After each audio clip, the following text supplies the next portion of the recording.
Na madrugada do dia 25 de abril, o movimento das Forças Armadas estabeleceu o controle da situação política em todo o país.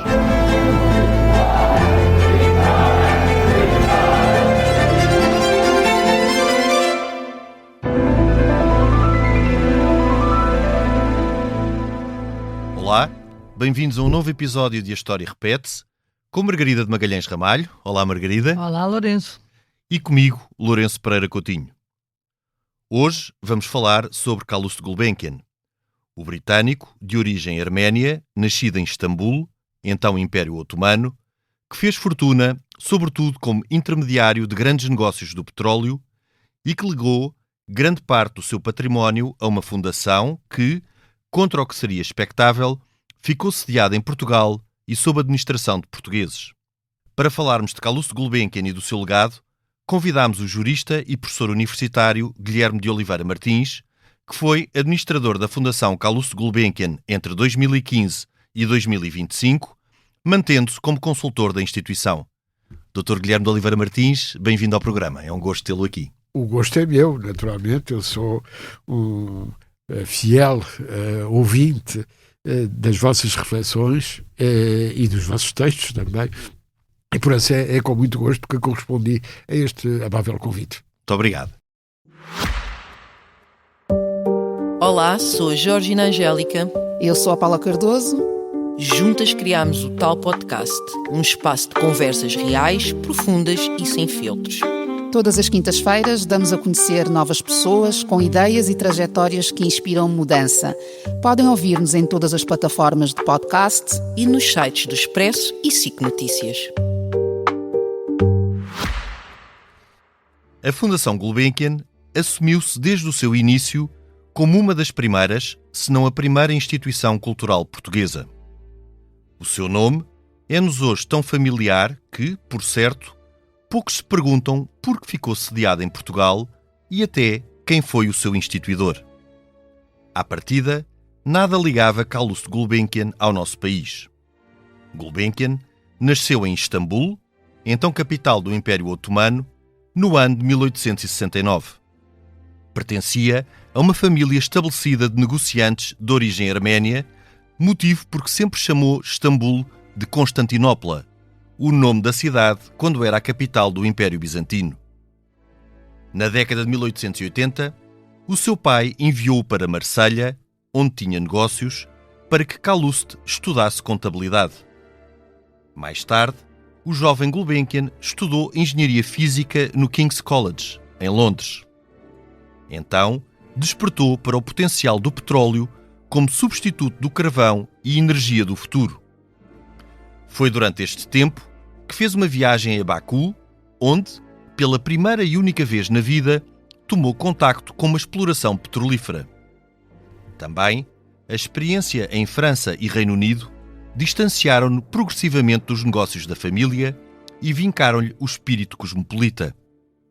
Durante toda a sua vida, Gulbenkian foi um cidadão do mundo que, em termos práticos, tornou-se cidadão britânico, em 1902, e depois usou 3 passaportes, britânico, otomano e persa. Foi com este espírito independente que Calouste Gulbenkian se tornou intermediário em importantes negócios do setor do petróleo.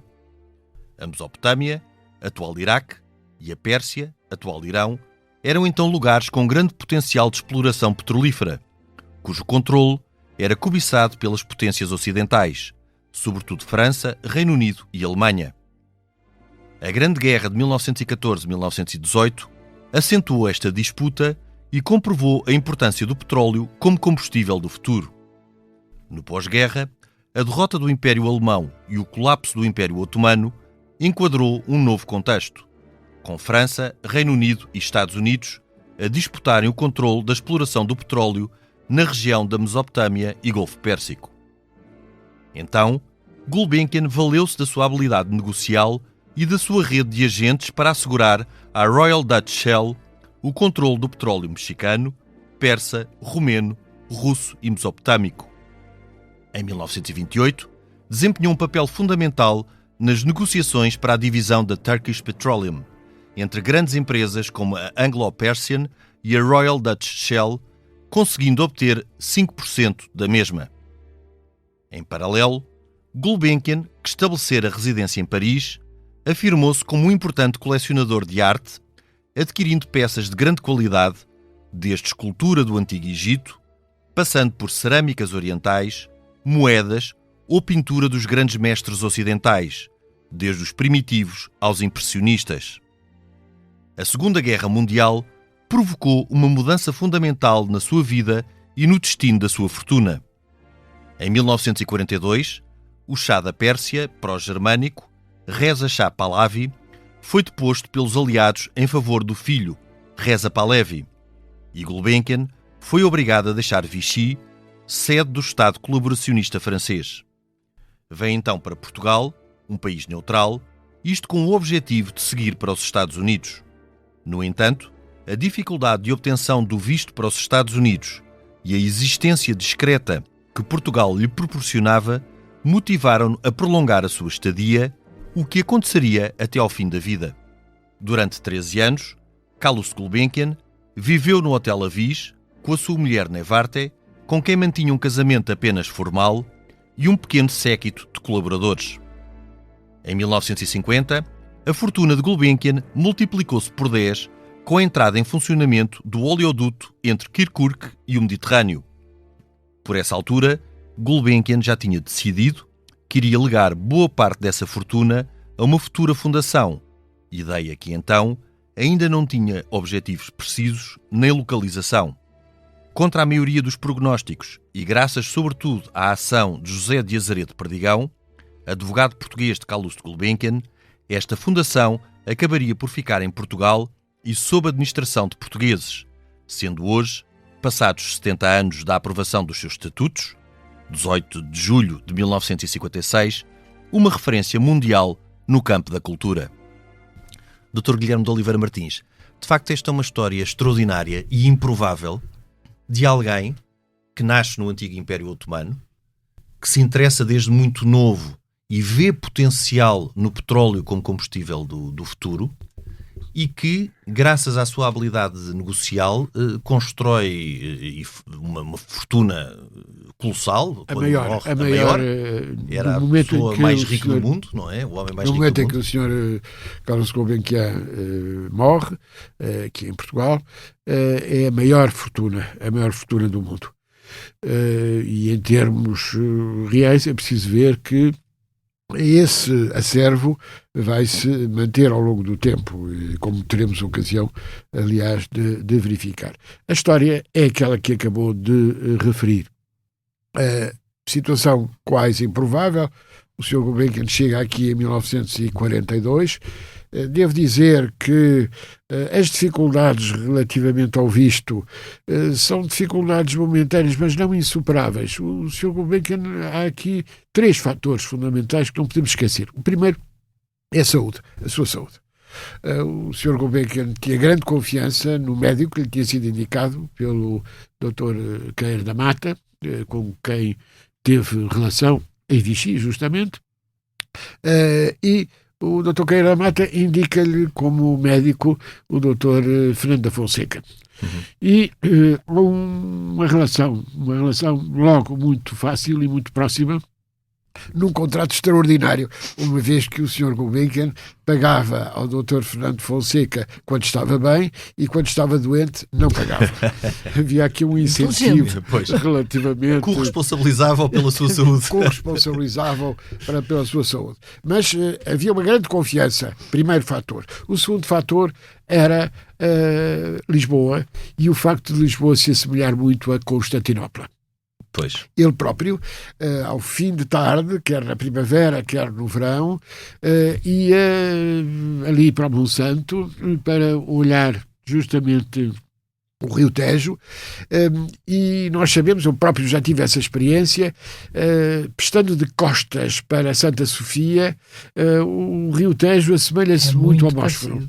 Que é extraordinário porque são os dois extremos da Europa. São os dois extremos da Europa. Assemelha-se muito ao Bósforo. O que é extraordinário. E isso era algo muito claro relativamente ao gosto que o Sr. Gulbenkian tinha relativamente a Portugal. O terceiro fator tinha a ver com uma preocupação que ele tinha, que era manter o acervo da sua coleção de arte em conjunto.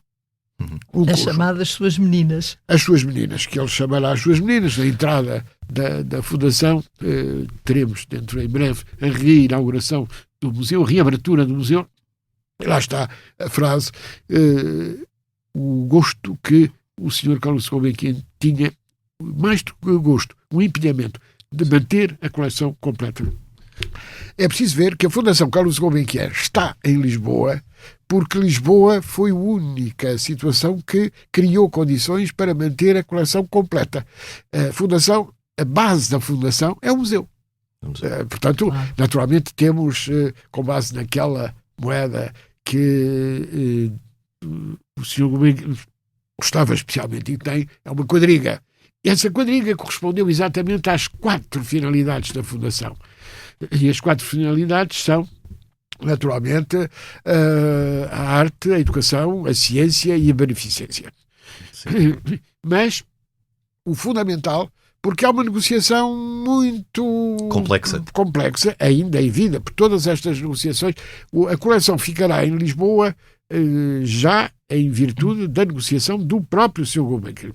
E da vontade E a sua vontade, com certeza. E, portanto, porquê? Porque estivemos próximo de juntar a coleção na National Gallery em Nova Iorque. No entanto, as condições que a National Gallery apresentou eram condições que o Sr. Gulbenkian não aceitou.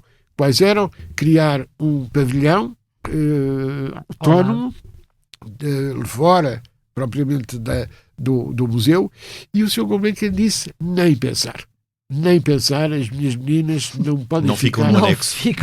No anexo. Este aspecto é muito importante, porque as pessoas perguntam porquê Lisboa? Porquê é que está em Lisboa? Porque Lisboa criou as condições. Perguntar-me algumas já tinha, não é? De base, e depois outras foi de vontade política. Sobretudo há aqui vários fatores que importa considerar.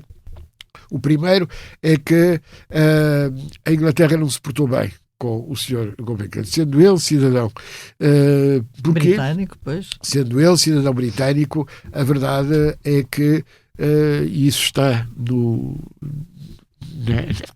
arquivo da Fundação, um passaporte que está cancelado. E essa situação foi terrível. Ainda que o Sr. Carlos Gulbenkian tivesse uma relação especial de amizade e confiança com um grande nome que foi Kenneth Clark, o maior, e que, aliás, quando em 1969, no centenário do Sr. Gulbenkian, foi inaugurado o museu aqui em Lisboa, o Sr. Kenneth Clark, visitando, disse: valeu a pena, eu não tenho senão a dizer bem daquilo que aqui temos. E é por isso que agora, ao reabrir o museu, nós não vamos alterar propriamente qualquer elemento estrutural do museu. O museu vai ficar, é o mais moderno do mundo em termos de energia, em termos de funcionalidade.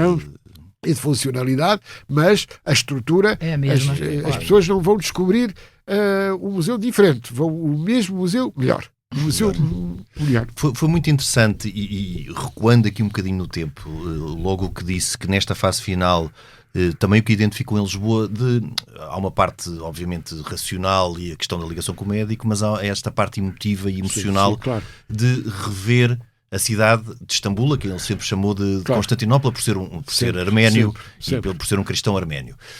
E recuando então aqui às origens, é interessante porque Carlos Gulbenkian, que nasce justamente, e passando agora para o outro extremo da Europa, de Lisboa para Constantinopla, para Istambul, Carlos Gulbenkian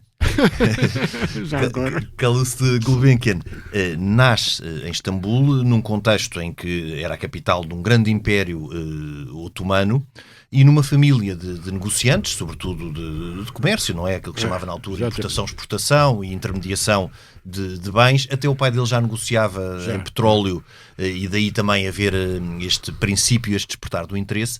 Mas Carlos Gulbenkian não vai criar raízes em Istambul nem no negócio familiar.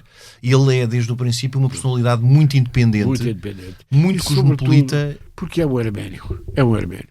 Não podemos esquecer que o princípio do século XX é terrível relativamente à relação entre a Turquia, os turcos e os arménios.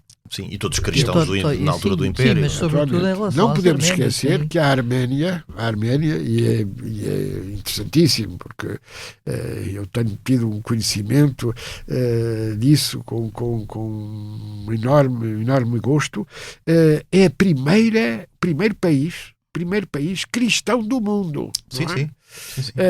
Portanto, como país, como sociedade, como comunidade, o que é algo de extraordinário. Há uma informe e a forte religiosidade do Sr. Gulbenkian é algo de importante em homenagem aos seus antepassados.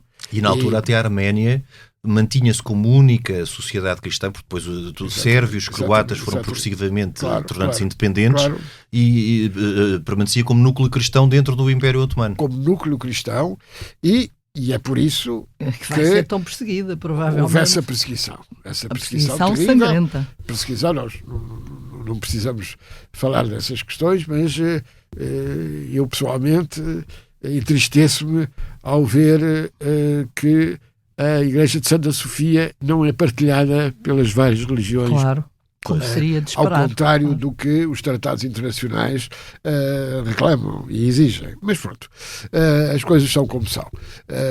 A Turquia é um grande país, com certeza, admiramos a sua história, mas eu aqui refiro, é que o Sr. Gulbenkian nunca esqueceu, e hoje a herança dele não esquece que a Igreja Arménia, a comunidade arménia tem um papel extraordinariamente importante e a sua cultura, e é por isso que uma das pistas que hoje existe na Fundação Carlos Gulbenkian, um dos serviços é o Serviço de Proteção dos Arménios.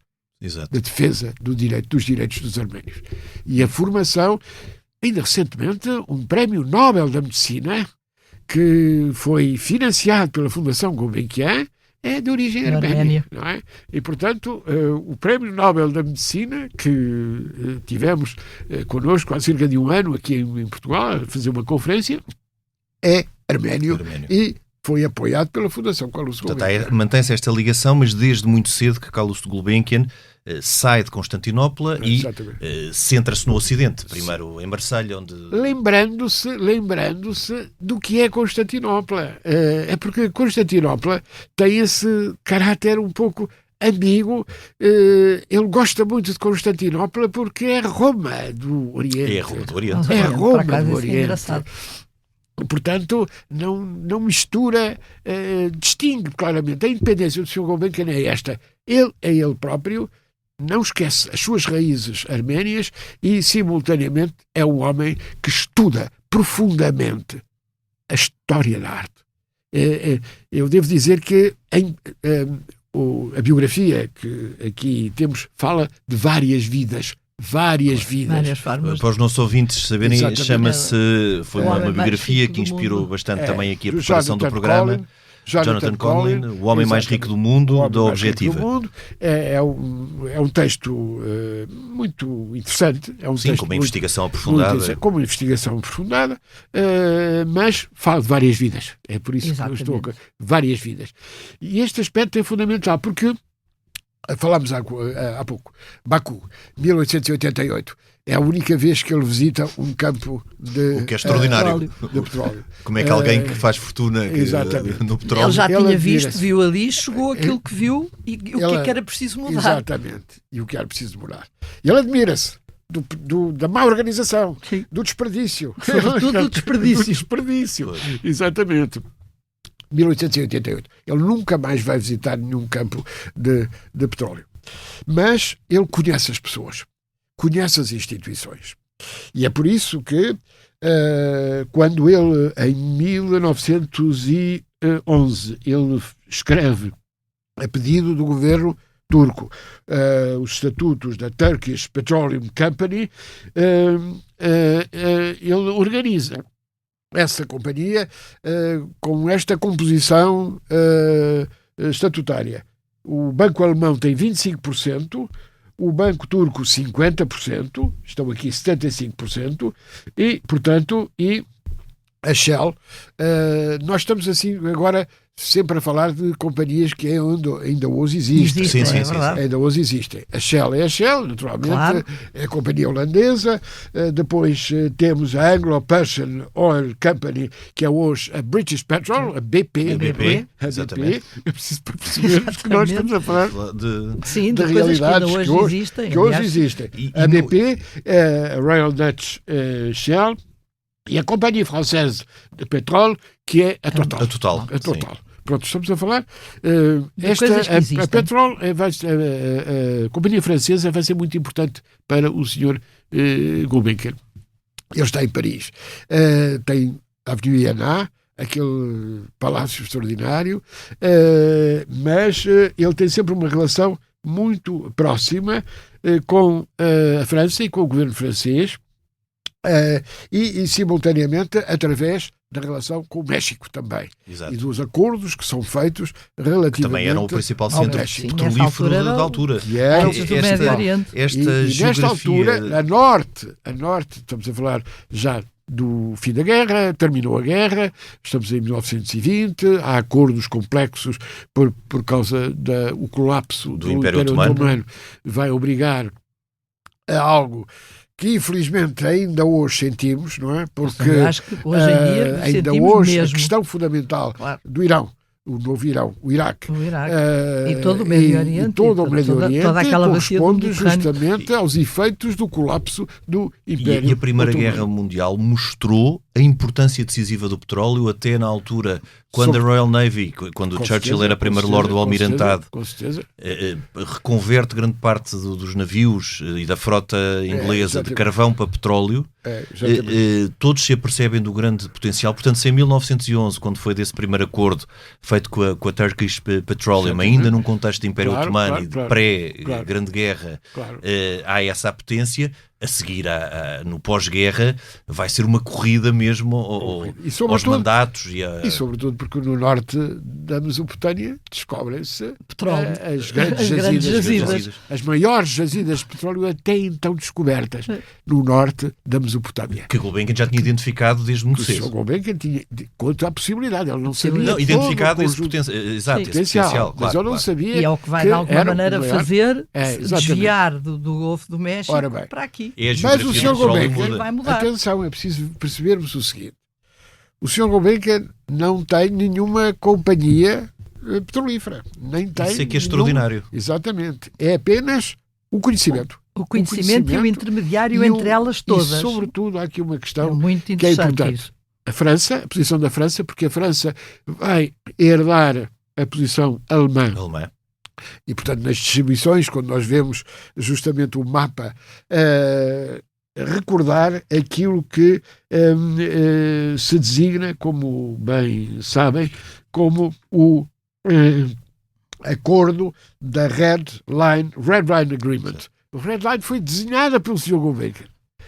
De memória, o Sr. Gulbenkian desenha a fronteira do antigo Império Otomano. Era o que ele conhecia bem. Mais ninguém se calhar conhecia tão bem como Red Line Agreement, que é justamente o desenho Red Line, porque é exatamente o Sr. Gulbenkian que fez com um lápis vermelho, fez justamente mapa. Um bocadinho como um mapa cor-de-rosa, que acaba por ter aquela designação. Exatamente, com certeza que sim, com certeza, por causa disso. Essa é uma das coisas que eu achei bastante interessante, depois mais tarde, quando há necessidade de se estabelecer uma separação entre aquilo que era a Turquia, ou que virá a ser a Turquia, e o que vai ser o Iraque, do próprio Gulbenkian ter a capacidade de interferir de forma a que as jazidas estejam do lado do Iraque, porque era muito mais fácil negociar com o protetorado britânico do que com o governo turco. Com certeza que sim. E o que é interessante é como é que ele sozinho... Que é sempre, ele beneficiou sempre dos seus conhecimentos e da sua... Dos seus conhecimentos e da qualidade de ser cidadão britânico. Claro, Nesta altura. exato. E aí é por isso que ele, de algum modo, ele fica tão ferido com a claro, situação. Quando ele chega aqui, exatamente, portanto... não, de alguma forma, para que eu acho que as pessoas não leram, Exatamente. perceberem que quando cai a história, a questão do Irão, ele é considerado inimigo Exatamente. da Inglaterra, ou Pois, do Reino Unido, que é um absurdo e que leva Mas ainda alguns aqui nesta até altura, a contestar esse assunto. quando o Iraque, depois, quando sobe uma dinastia hashemita, que é a dinastia Claro, que existe também na exatamente. Jordânia, que são pró-britânicos, é Exatamente, muito mais fácil exatamente. para quem é cidadão britânico Claro. negociar com eles, claro. Mas o Sr. Gulbenkian, apesar desta situação, nunca perde a lucidez, não é? A lucidez e o conhecimento. É um estudioso. É um estudioso. E é por isso que é muito importante daqui a bocadinho falarmos um bocadinho sobre o colecionador. Sim.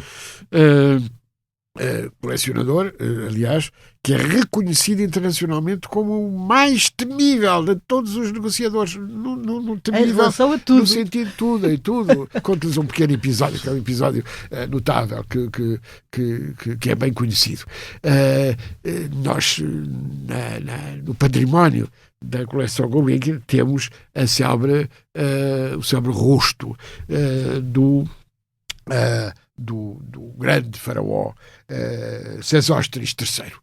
Ora, Sesostris III, o Sr. Gulbenkian tinha um grande conhecimento, estudou muito bem. Sesostris III, sabem porquê? Por uma razão simples, porque para muitos historiadores Sesostris III é o faraó da Bíblia, é aquele a quem José do Egito, o filho de Jacó, o José do Egito, e o grande sucesso do José do Egito, é o faraó que justamente, e com grande sucesso, mas mais do que isso, além de ter sido um faraó extraordinário, tinha esta ligação, provavelmente, não se sabia ao certo, eram os historiadores, porque isto, à distância, terá havido um faraó, não é? Claro. Sim. Terá havido um faraó. Provavelmente. É difícil estabelecer com exatidão, mas sabem não é? porquê? Pela qualidade da peça. E é verdade, é uma peça fabulosa. Uma peça absolutamente fabulosa, com uma qualidade... Uma qualidade, do ponto de vista escultórico, fantástica. Uma qualidade extraordinária. Que até está um bocadinho fora da própria arte. O senhor Gulbenkian pediu, tinha um grande amigo, bem conhecido, o grande amigo que era Howard Carter. Howard Carter é nem mais nem menos que um grande arqueólogo que descobre a Câmara de Tutankhamon. Foi em 22, acho, 1922. A Câmara de Tutankhamon é revelada em 23, mas é em 22. Mas é apanhada em 22. Tudo isto é em 22. A máscara de Sesostris III é posta em leilão em 22, exatamente. É o momento em que Howard Carter está a ter uma importância grande e Howard Carter é solicitado por Gulbenkian para, então, em nome dele, portanto, adquirir a máscara de Sesostris III. E toda essa rede de conhecimentos absolutamente extraordinária, de facto, que tem, se calhar, também um bocadinho a ver com a própria personalidade de Gulbenkian, que aparentemente é um homem solitário, que não gosta muito de confusões, que não tem... Não é discreto. Muito discreto. É uma pessoa que no fundo é quase que invisível. Exatamente. Mas, e no entanto, ele está em todo lado. Agora, acaba a história. O Sr. Howard Carter falhou, não conseguiu. Não conseguiu licitar, porque, e fala o Sr. Gulbenkian e diz assim: estou desolado porque não consegui. O Sr. Gulbenkian diz: é uma pena, então não conseguiu, mas pronto, mas porquê? Então, bom, não conseguiu. Passado pouco tempo, não é? Pouco tempo, na perspectiva de Howard Carter descobre que a máscara de Sesostris III está na posse do Sr. Gulbenkian. Ele tinha mais que um a licitar. Naturalmente que sim. Portanto, não deixava. Era um homem previdente. Era um homem previdente. Muito pelos vistos, Howard Carter era um grande arqueólogo, um grande conhecedor. Mas não seria um grande licitador. E, portanto, perdeu. E, portanto, Claro. ele tinha perdido, afinal, mas o Sr. Gulbenkian Mas isso mostra um conhecimento há dos uma história homens. notável, uma uma história história quando vemos, como sabem, a máscara de Sesostris é muito pequenina, Sim. mas é de uma beleza Não, é extraordinária. fantástica, é uma de peça extraordinária. Mas isso, o gosto dele era de facto muito. Eram só Muito as melhores afinado. peças, Só muito, as melhores muito. peças. São as melhores peças. E, Vamos e muito agora, eclético até, Muito eclético. não só no tempo, como Não. na geografia. completamente. Tão eclético, nós não podemos esquecer, obviamente, a sua ligação à moda e, naturalmente, à própria modernidade, porque A de coleção facto, Lali. Apesar do gosto em arte, pelo Essa menos na sim. pintura. a coleção Lali, que é a melhor coleção a melhor Lali, coleção do mundo. atenção, a melhor Provavelmente. coleção do mundo. É uma, Sabem uma coisa... em que ano é a primeira joia Lali que é adquirida pelo Sr. Gulbenkian? Em 1899. isso é extraordinário. 1899.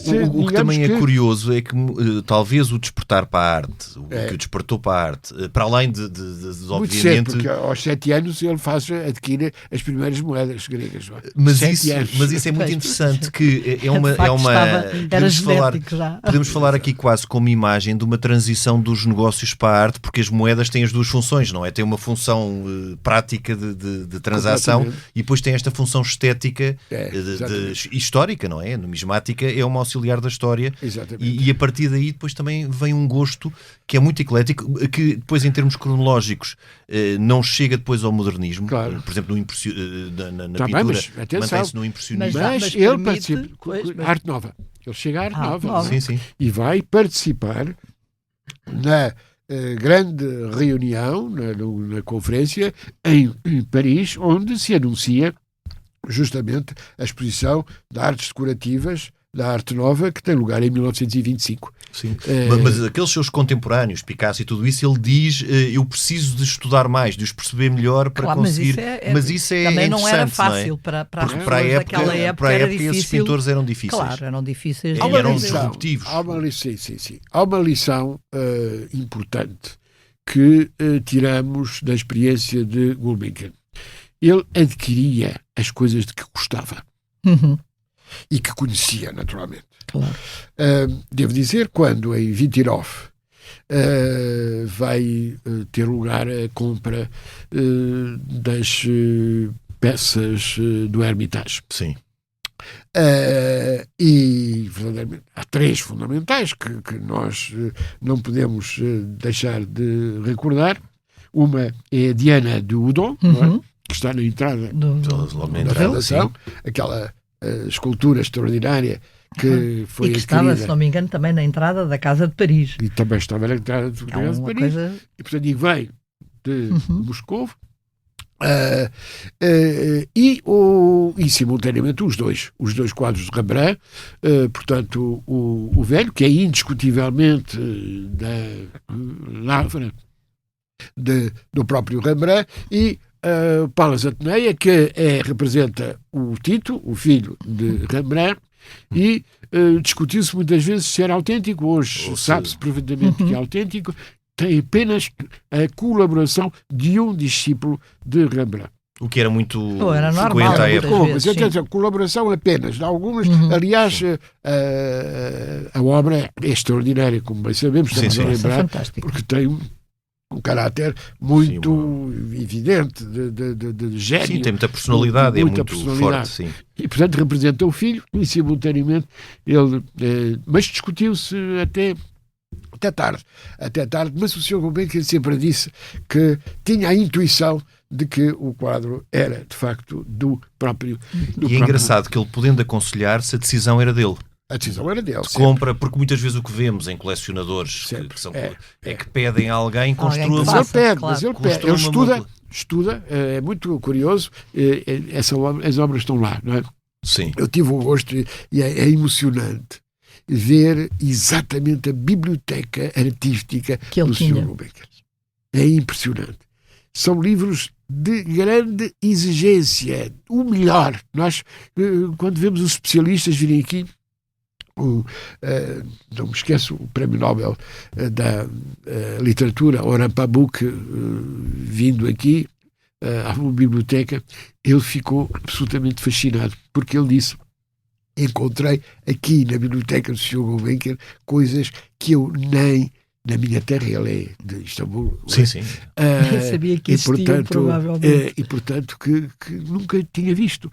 Designadamente, gravuras sobre representantes de Constantinopla e, simultaneamente, obras de análise artística. Aliás, hoje ainda, a Fundação Gulbenkian, através da sua biblioteca e do Biblioteca de Arte e Centro de Documentação, reúne ainda as assinaturas das maiores e melhores revistas, que nenhuma universidade, é a melhor biblioteca da Península Ibérica, pelo menos da Península Ibérica, porque o Sr. Gulbenkian assinava as melhores revistas e essas revistas, pelo que se mantiveram até ao tempo atual, elas mantiveram-se. E essa faceta de erudito e de bibliófilo eram discretas, não é? Porque ele mantinha sempre isso com grande... Mas eu acho que ele era discreto por natureza. Discreto.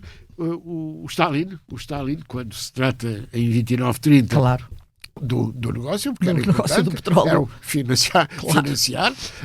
Claro. E ele diz o melhor colecionador com maiores garantias e capacidade económica é Carlos Gulbenkian. Sim.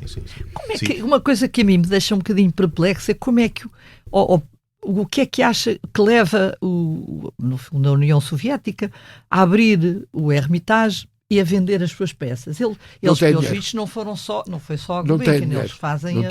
Não tem dinheiro. É uma questão só de... É uma questão financeira. De irem os anéis e ficarem os dedos. Exatamente. 29 é a falência até das políticas daquela ligeira abertura de Lenin, mas a estatização. Quanto eu percebi, há uma série de pessoas que de alguma forma tentam também dentro da própria União Soviética que as coisas, que muitas delas não saiam. Exatamente. Têm a consciência também do que é que... E daí a preocupação de Stalin, por isso eu estou a invocar isto, porque Stalin diz não. Não, com ele... Ele é de confiança porque nós, primeiro, preservam-se as peças, não é?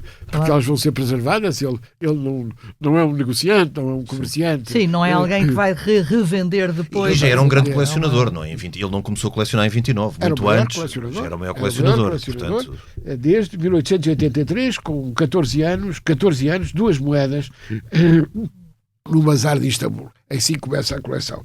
Depois ela vai continuar e vai a primeira, depois das moedas, as cerâmicas de Iznik. Portanto, as cerâmicas tradicionais ali do Médio Oriente.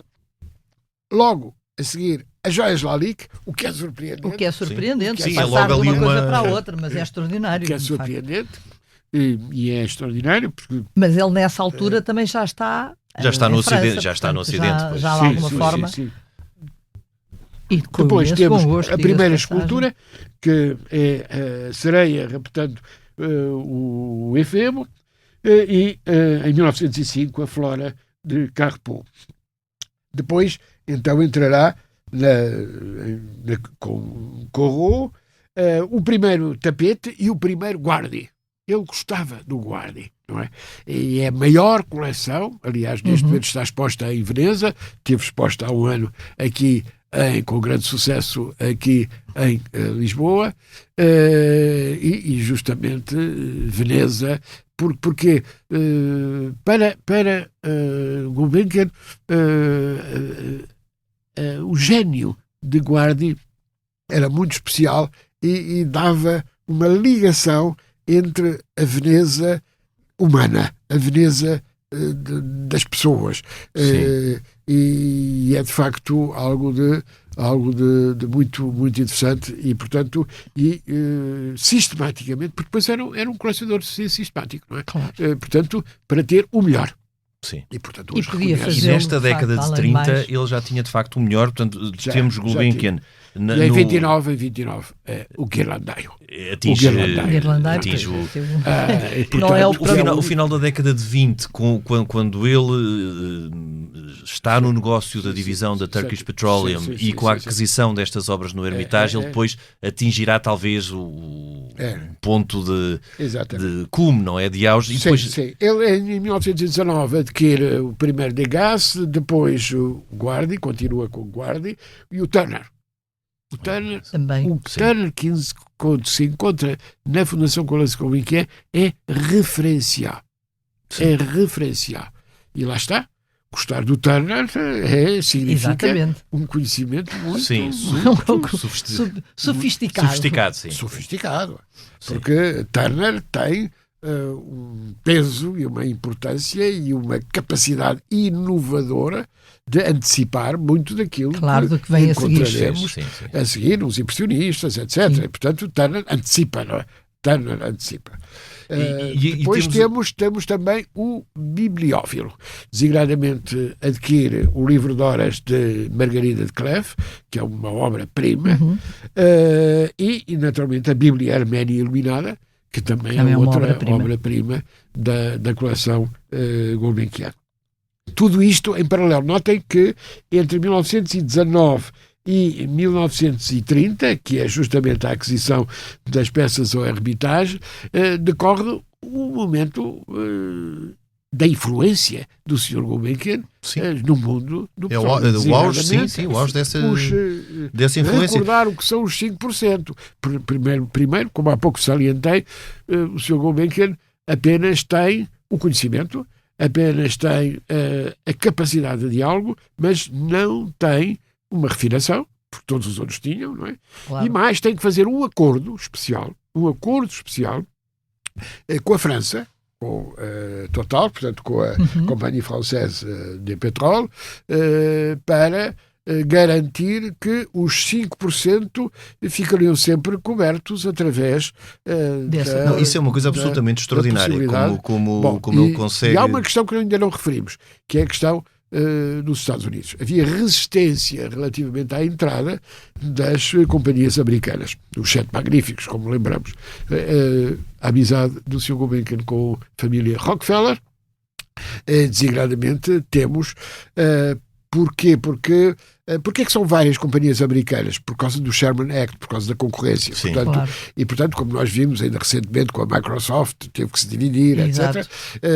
Aqui, o Sherman Act, que estava em vigor, como é evidente, obrigava à divisão. E houve a divisão, e por isso nós tivemos o nascimento da Mobil Oil, da Exxon, da Chevron, da Texaco e da Gulf Oil.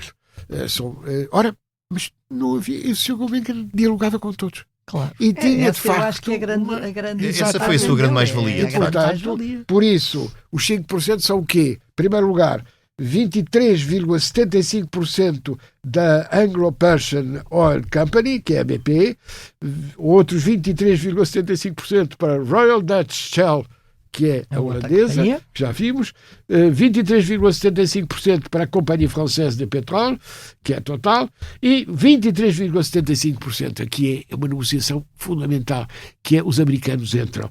E, portanto, as companhias que há pouco vos referi, Claro. Esso, Que entram que se vai Avançando aqui dividir. um bocadinho E há no tempo. só peço o seguinte, porque há uma nota rápida, que é uma cláusula que o Sr. Gulbenkian coloca, que é self-controlling clause, através da qual os estes participantes, obrigam-se a não fazer novas explorações sem o acordo dos outros.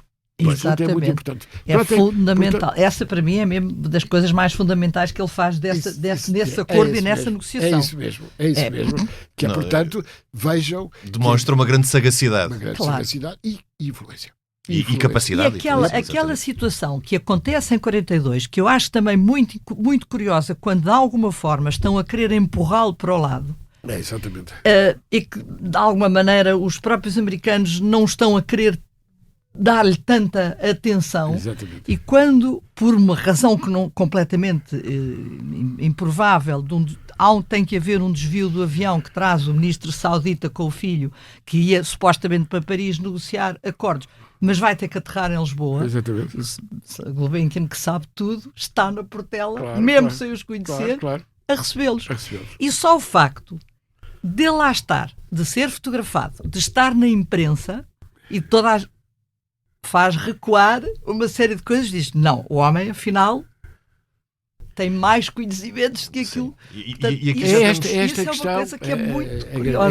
agradeço que ponha esta questão, porque esta questão é crucial, e dizer assim, não é por acaso, não é alguém que não tem peso e influência, é alguém que é a maior fortuna do mundo, mas mais do que ser a maior fortuna do mundo, é alguém que é ouvido, que é respeitado. Claro. E além de tudo mais, é alguém que, relativamente à beneficência, nunca deixou de apoiar as causas da justiça social. Este ponto é muito E isso importante. é muito importante. E aqui já designadamente, nesta fase final da sua vida, que é o último capítulo, é o capítulo de Portugal. Exatamente. Portugal era, à partida, um sítio de passagem. Gulbenkian chega em trânsito a Portugal para ir para os Estados Unidos, não é? Onde os Cs da história tudo seria diferente. É um sítio de passagem onde aqui está durante alguns meses Hannah Arendt. Como Viveu é um ali, sítio de passagem para ele e para toda viveu para ali para na outras rua da pessoas. Sociedade Farmacêutica. E naquela Lisboa do tempo da guerra, entre espiões, diplomatas, Claro. e ele mantém-se discretamente, não no Hotel Palácio, mas no Hotel Avis, não é? Exatamente. Vai para um sítio mais discreto. O porque Hotel Avis também era um centro também de- era um centro aliado. Também era um grande centro. convenhamos. um grande E centro, não mas vamos mais longe. O Ian Fleming, o criador Também, do sim. 007, conhece o seu conheço. Gulbenkian. Claro. E mais, nós temos ecos nas Não obras. pertenceu, o Ian Fleming não tinha até pertencido a qualquer empresa ligada ao petróleo. Eu tenho ideia disso. Exatamente. O Sr. Gulbenkian já conhecia o Sr. Ian Fleming. Pois. E o Sr. Ian Fleming conhecia o Sr. E uma Gulbenkian. coisa que é curiosa, pelo menos numa pequena investigação aqui há uns anos se me deparou, que o seu filho no bar, Exatamente. de alguma forma utilizando a sua posição enquanto também diplomata iraniano, vai servir, e estando em Vichy, vai servir a causa aliada, de algum modo fazendo ou ajudando a uma rede para tirar pessoas em Exatamente. perigo da Europa para Exatamente. chegarem a Portugal. E, portanto, esta ligação que ele vem muitas vezes a Lisboa, Claro. não estando, mas Exatamente. também sabemos que ele não tinha uma relação muito direta com o pai, havia alguns frições complicados, mas que isso também vai, de algum modo, ajudar Exatamente. a essa... O extraordinário é que depois de 45, no fim da guerra, Gulbenkian mantém-se em Portugal. Mantém-se em Portugal, Mantém-se em estabelece, Portugal. começa a travar os Mantém-se seus em Portugal. conhecimentos, não é? Exatamente. O médico, o professor Fernando da Fonseca, O professor Fernando da Fonseca ficará médico fiel até ao fim. o doutor Azeredo Perdigão depois também O conhece. doutor Azeredo Perdigão, naturalmente. O doutor Azeredo Perdigão tem um papel absolutamente fundamental. O doutor Perdigão é o maior advogado na altura, não é? Tem uma banca com grande sucesso e devo dizer que a opção pela Fundação Gulbenkian e pelo Sr. Gulbenkian é uma opção que o leva a escolher uma nova fase da sua vida. Ao senhor Dr. Azeredo Perdigão, como grande especialista, e ele vai ser responsável na criação da Fundação Carlos Gulbenkian, com o seu peso, a sua influência, naturalmente, e os quatro cavalos da quadriga, portanto, as artes, a educação, a ciência e a beneficência, que são naturalmente as peças-chave. Mas essa criação, esse processo de criação da Fundação é muito interessante por dois motivos, até porque estávamos a falar em off sobre eles. Primeiro, da relação entre a parte portuguesa, por assim dizer, e a parte britânica que poderia ser composta mais ou menos de forma equitativa à administração da Fundação, depois com a relação com o governo português, que também percebe que era importante uma fundação com estas características manter-se em Portugal. Portanto, há muita complexidade neste processo de constituição da Fundação e de manter a sua sede em Portugal, até porque... e o seu Conselho de Administração. Exatamente. O Sr. Carlos Gulbenkian esperava viver mais do que aquilo que viveu. Não é? Em todo caso, foram 86 anos, não é? Sim, não, mas eu esperava chegar aos 100 porque os seus antepassados já tinham chegado. Exatamente. E por isso ele tinha todo o tempo, não é? Portanto, ele está em Portugal, indiscutivelmente. Ele neste momento já decidiu que o museu a coleção vai estar em Portugal, e isto é decisivo, não é? Isto é absolutamente decisivo. É que o Sr. Gulbenkian, em 1956, não está de partida. O Sr. Gulbenkian, em 1956, está para ficar. Está numa fase de estabilização, sobretudo porque, como lhe disse há pouco, a hipótese da National Gallery de Nova Iorque ficou posta de parte. Já não se punha. Bom, e esse ponto é particularmente importante. Havia tal dúvida, o Sr. Kenneth Clark tinha dúvidas sobre a capacidade da Fundação aqui em Lisboa para construir o museu que construiu. O Sr. Kenneth Clark é o primeiro a dizer, quando chega aqui em 1969, que está rendido e que é o melhor, e de facto, e esse aspecto naturalmente é importante. Mas há uma questão: o Sr. Gulbenkian está vivo, não é? E, portanto, ele admite a possibilidade ainda, porventura, de estabilizar o testamento, claro, que é o que se aplica, e no testamento, em princípio, o presidente da Fundação seria Lord Radcliffe. Seria o inglês. Tinha uma relação de longuíssimo... Quando tinha uma relação de longuíssimo tempo. Acontece, porém, que Lord Radcliffe hesita relativamente a consolidar a sua posição, porque ele nunca chega a assumir essa presidência. Hesita. Ele é magistrado em Inglaterra, e ele chega a falar a Salazar sobre isso. Sim, exatamente. E se calhar pelo facto de a Fundação estar sediada em Portugal, não é? Sim, mas a grande questão era a seguinte: para o Sr. Gulbenkian, o Lord Radcliffe deveria libertar-se dessas suas tarefas e dedicar-se em exclusivo. Exclusivo, como depois a Azeredo Perdigão fez, não é? Como o Dr. Perdigão. Há uma peça fundamental aqui, que é o género de Gulbenkian. Portanto, estamos a falar de Kevork Essayan. E Kevork Essayan, que vai ser presidente honorário da Fundação e vai ter um papel extraordinariamente importante, Kevork Essayan vai concordar com Azeredo Perdigão relativamente a essa solução, uma vez que Lord Radcliffe não pode assumir a presidência, então é preciso encontrar uma solução. E a solução encontra-se através desse tandão entre Azeredo Perdigão e Kevork Essayan. E, portanto, eu acho que essa é a solução, e é uma solução equilibrada, e é uma solução que vai permitir que... E uma solução também desejada na altura pelo Governo, mantendo a Fundação este equilíbrio e esta independência em relação ao Governo, aliás, pela própria nomeação do seu Presidente do Conselho de Administração, não é? Que era insuspeito de... aliás, há bocado contou uma pequena história que eu acho que devia contar. Porque o Dr. Salazar, com a sua sabedoria muito própria, como é evidente, quando lhe perguntaram se seria o ideal o Dr. Perdigão, ainda no princípio, quando o Dr. Queiro da Mata entablou os contactos para que o Sr. Gulbenkian viesse, e o Dr. Salazar disse: o Dr. Perdigão é bom porque ele tem uma costelazinha ligado ao reviralho. E tinha. Seara Nova. Com certeza que tinha. O Dr. Perdigão tem duas qualidades extraordinárias. Participou e foi testemunha da fundação do Orfeu, sim, em 1915, e simultaneamente é fundador, formalmente, da Seara Nova. Portanto, tem a ligação quer ao Orfeu de Fernando Pessoa e de Mário de Sá Carneiro, quer justamente à Seara Nova, e é uma quantidade. E, aliás, veja-se, por exemplo, quando vemos essa extraordinária experiência que é das bibliotecas itinerantes, quem vai dirigir as bibliotecas itinerantes é Branquinho da Fonseca, claro, um grande escritor, filho de Tomás da Fonseca, insuspeito, porque era também uma pessoa ligada à oposição.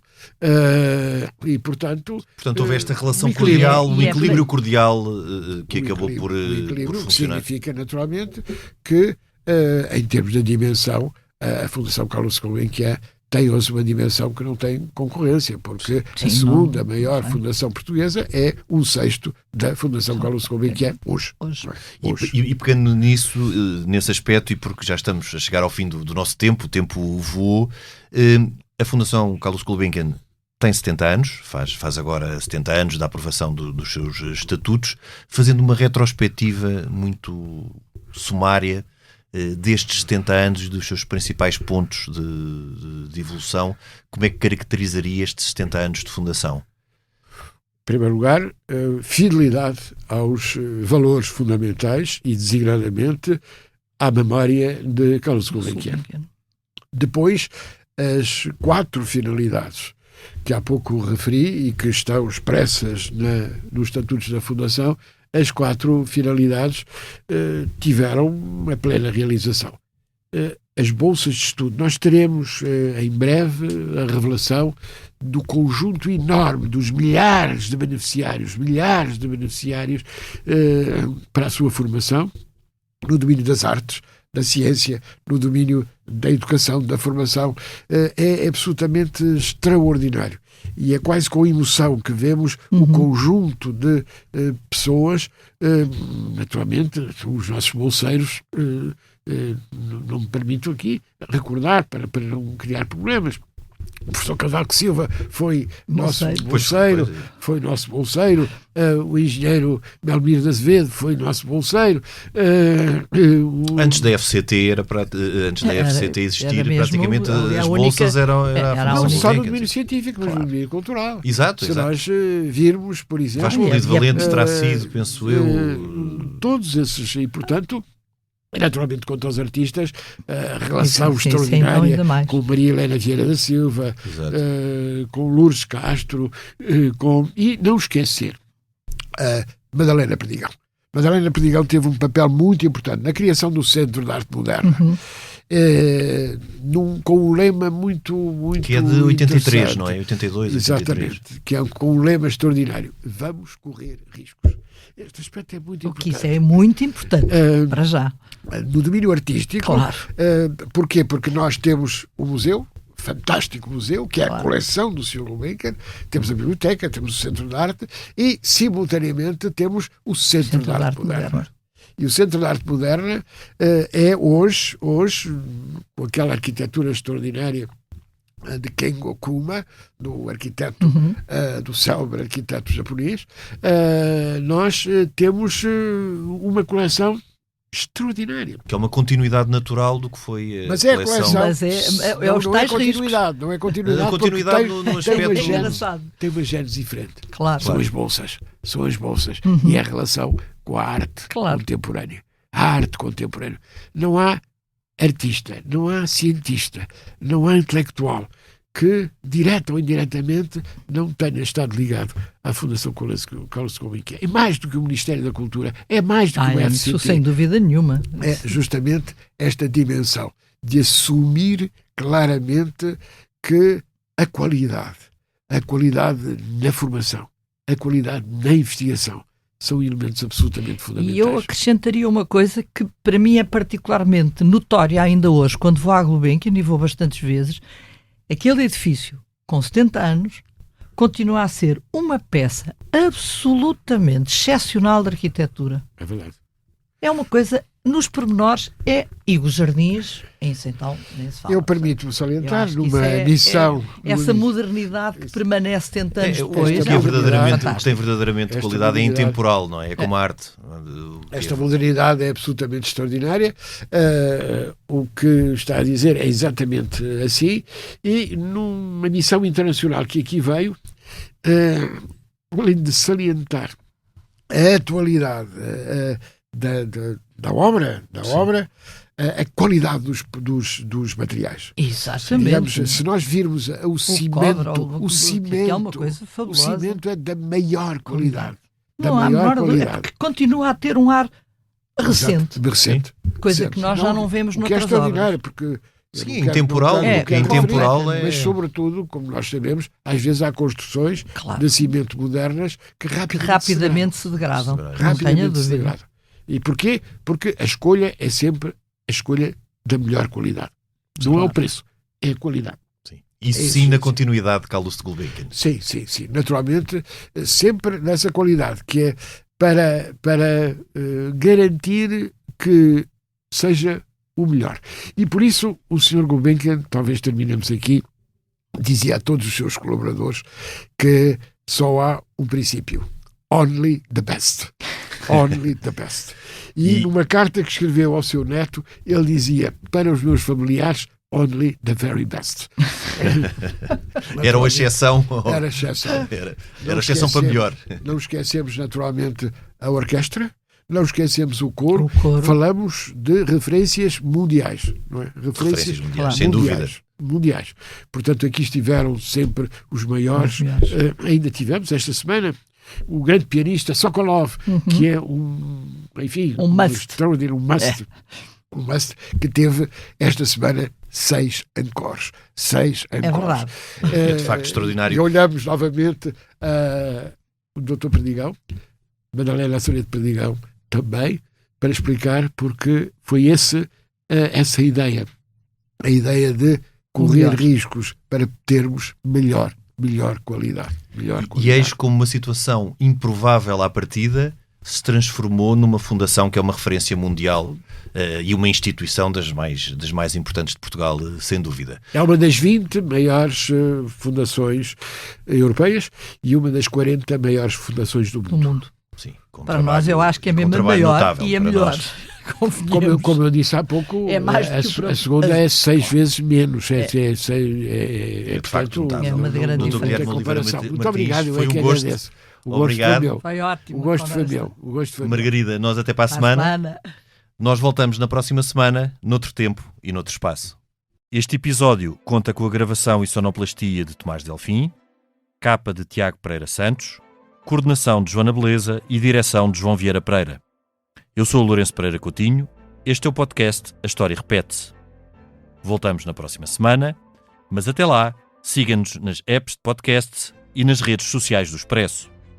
Se tiver sugestões ou ideias que queira partilhar com a equipa de podcasts, envie um e-mail para podcasts@empresa.pt.